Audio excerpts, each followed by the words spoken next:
আম সত্ত্ব তো অনেক খেয়েছেন, তবে কাঁচা আম দিয়ে এভাবে বানিয়ে দেখুন। সময় একদমই লাগবে না, মাত্র 10 মিনিটে তৈরি করে নিতে পারবেন। এমনকি এভাবে একবার বানিয়ে বছর জুড়ে সংরক্ষণ করে রেখেও দিতে পারবেন। নমস্কার বন্ধুরা, রূপার রন্ধনশালায় আপনাদের সকলকে অনেক অনেক স্বাগত জানাই। চলে এসেছি আজকের আবার একটা নতুন রেসিপি নিয়ে। তো আজকে আমি আম দিয়ে একটা সুন্দর রেসিপি শেয়ার করব। আর কাঁচা আম দিয়ে তো এত সুন্দর একটা রেসিপি তৈরি করা যায়, তো আপনারা না দেখলে বিশ্বাসই করতে পারবেন না। তো কাঁচা আম দিয়ে তো আম সত্ত্ব খেয়েছেন, কিন্তু এইভাবে এই রেসিপিটা বানিয়ে দেখুন। মাত্র 10 মিনিটে বানিয়ে নিতে পারবেন। টক ঝাল মিষ্টি খেতে দুর্দান্ত লাগে। তো আপনারা সঙ্গে থাকুন আর প্রথম থেকে শেষ পর্যন্ত পুরো রেসিপিটা দেখতে থাকুন। আশা করি আজকের রেসিপিটা আমাদের অনেক ভালো লাগবে। তবে চলুন দেরি না করে শুরু করে দিই আজকের রেসিপিটা। তো দেখুন, আজকের রেসিপির জন্য এখানে আমি 3টে কাঁচা আম নিয়ে নিয়েছি।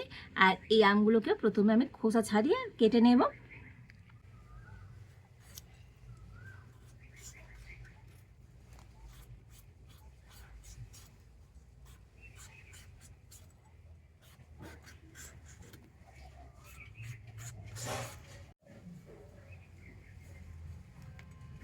তো দেখুন, আমের খোসাটা কিন্তু সুন্দর করে ছাড়িয়ে নিয়েছি।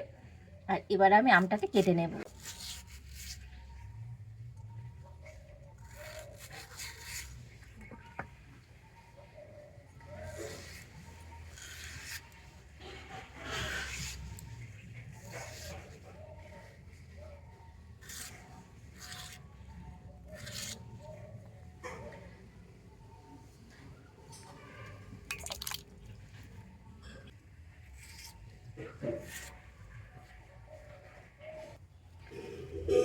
তো দেখুন, আমগুলোকে আমি কিন্তু এরকম একটু ছোটো ছোটো করে কেটে নিচ্ছি।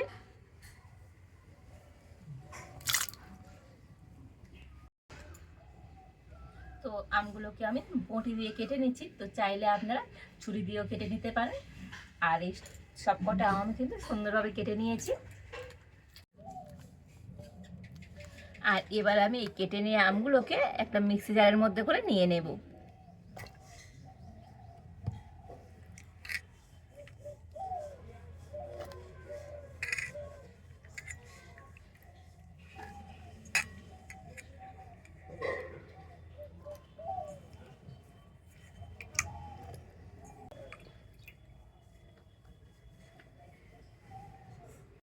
আর এবার আমি আমগুলোকে তো মিক্সিতে একটু ভালো করে পেস্ট করে নিয়ে আসবো।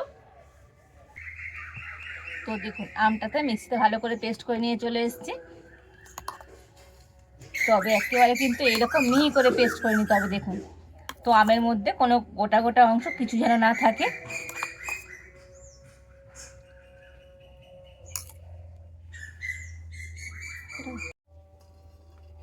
আর এবার আমি উনুনটা জেলে উনানে একটা কড়া বসিয়ে দিচ্ছি।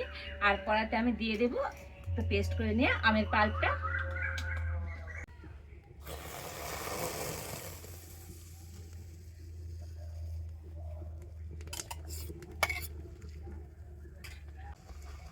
দিয়ে দেব পরিমাণ মতো লবণ।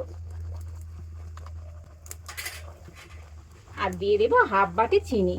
তবে মিষ্টিটা আপনাদের আম কেমন টক বা মিষ্টি সেই বুঝে দিয়ে দেবেন। আর এখানে আমি নিয়েছি একটু ঝালের জন্য চিলি ফ্লেক্স।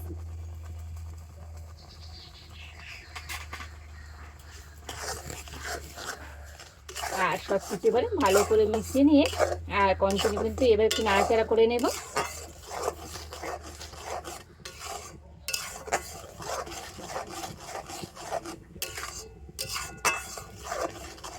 তবে কোনো রকম রৌদ্র দেওয়ার কোনো ঝামেলাই নেই। মাত্র 10 মিনিটে তো কাঁচা আমের এই রেসিপিটা বানিয়ে দেখতে পারেন, খেতে দারুণ লাগে। আম সত্ত্ব তো অনেক খেয়েছি, আর কাঁচা আম দিয়ে এই রেসিপিটা এভাবে বানিয়ে দেখুন। তো যাকে বানিয়ে খাওয়াবেন তো এত প্রশংসা করবে ভাবতেই পারবেন না। তবে এটা কিন্তু অনেকটাই আমি নাড়াচাড়া করে নিয়েছি। আর এখানে আমি এর মধ্যে এখন একটু দিয়ে দেবো ফুড কালার। তো দেখার সৌন্দর্যের জন্য আমি একটু ফুড কালার দিয়ে দিচ্ছি। তো আপনারা চাইলে ফুড কালারটা নাও দিতে পারেন। তো খুব বেশি নয়, এইরকম একটু 2 ফোঁটার মতো ফুড কালার আমি দিয়ে দিলাম। যেহেতু কাঁচা আমের রেসিপি, তো একটু সবুজ সবুজ হলে দেখতে ভালো লাগবে।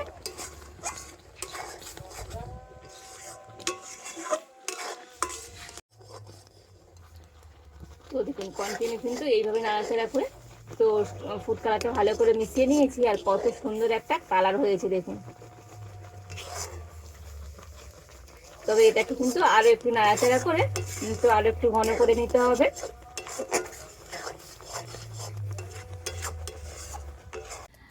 আর দেখুন এখানে আমি একটা বাটি নিয়ে নিয়েছি, আর এই বাটির মধ্যে নিয়ে নেব কর্নফ্লাওয়ার। তো এই চামচে 2 চামচ আমি কর্নফ্লাওয়ার নিয়ে নিচ্ছি।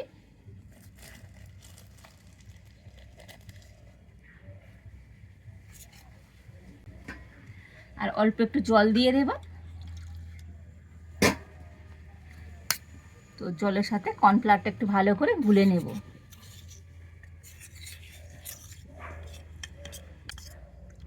তো দেখুন জলের সাথে কর্নফ্লাওয়ারটা খুব ভালো করে আমি গুলে নিয়েছি।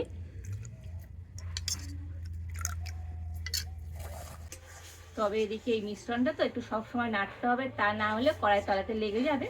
তো একটু নাড়াচাড়া করে এটাকে কিন্তু অনেকটাই ফুটিয়ে আর ঘন করে নিয়েছি।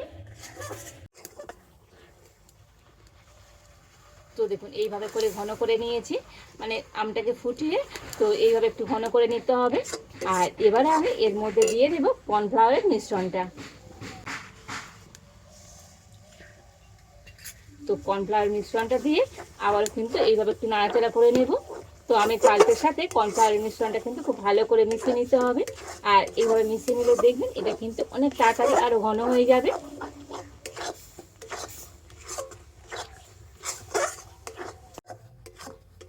তো দেখুন কর্নফ্লাওয়ার দিয়ে ভালো করে মিশিয়ে নিয়েছি, আর কতটা টাইট হয়ে গিয়েছে দেখুন। ঠিক এইভাবে করে কিন্তু একটু টাইট করে নিতে হবে। তো দেখে বুঝতে পারছেন এটা কেমনভাবে পড়ছে। ঠিক এইভাবে করে আমের পাল্পটাকে রেডি করে নিতে হবে। আর এবারে এখন আমি এই মিশ্রণটাকে নামিয়ে নেব। আর এবারে দেখুন এখানে আমি একটা স্টিলের থালা নিয়ে নিয়েছি, আর এই থালার মধ্যে একটুখানি আমি সাদা তেল দিয়ে দেব। তো সাদা তেল দিয়ে থালাটা খুব ভালো করে লাগিয়ে দেব।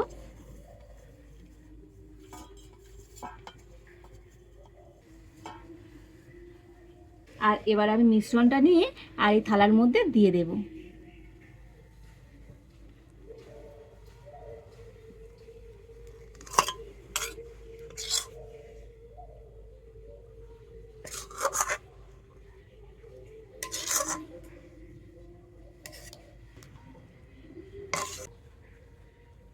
আর এই মিশ্রণটাকে থালার চারিধারে একটু ভালো করে এইভাবে খেলিয়ে দেব।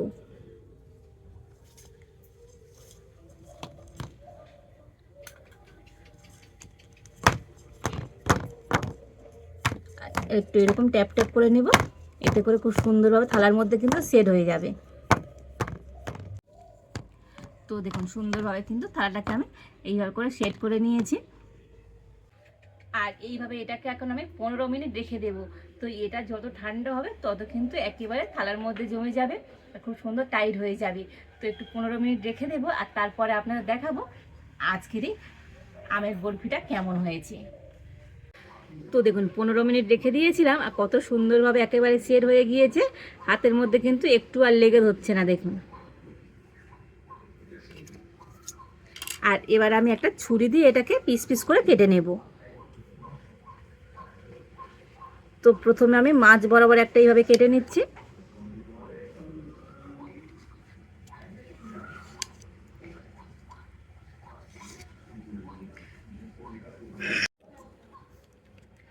তো এটাকে আমি কিন্তু চৌকো শেপে কেটে নেব। তো আপনারা আপনাদের পছন্দ মতো শেপ দিয়ে কেটে নিতে পারেন।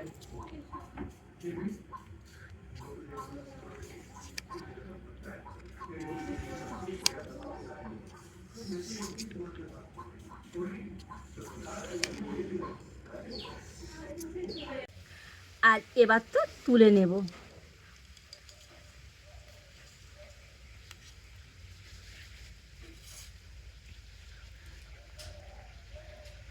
তো দেখুন কতটা সুন্দর হয়েছে আজকের এই কাঁচা আমের বরফিগুলো, দেখতে কত সুন্দর লাগছে দেখুন। প্রত্যেকটা আমের বরফি কতটা মজার হয়েছে।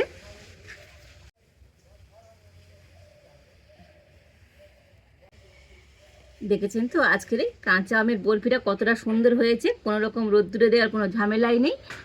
তো আম সত্ত্বেও আপনারা অনেক খেয়েছেন, তো একবার আমার মতো করে এইভাবে কাঁচা আমের বরফি বানিয়ে দেখবেন, খেতে দুর্দান্ত লাগে। এগুলো দেখতে যেমন সুন্দর, খেতেও দারুণ হয়।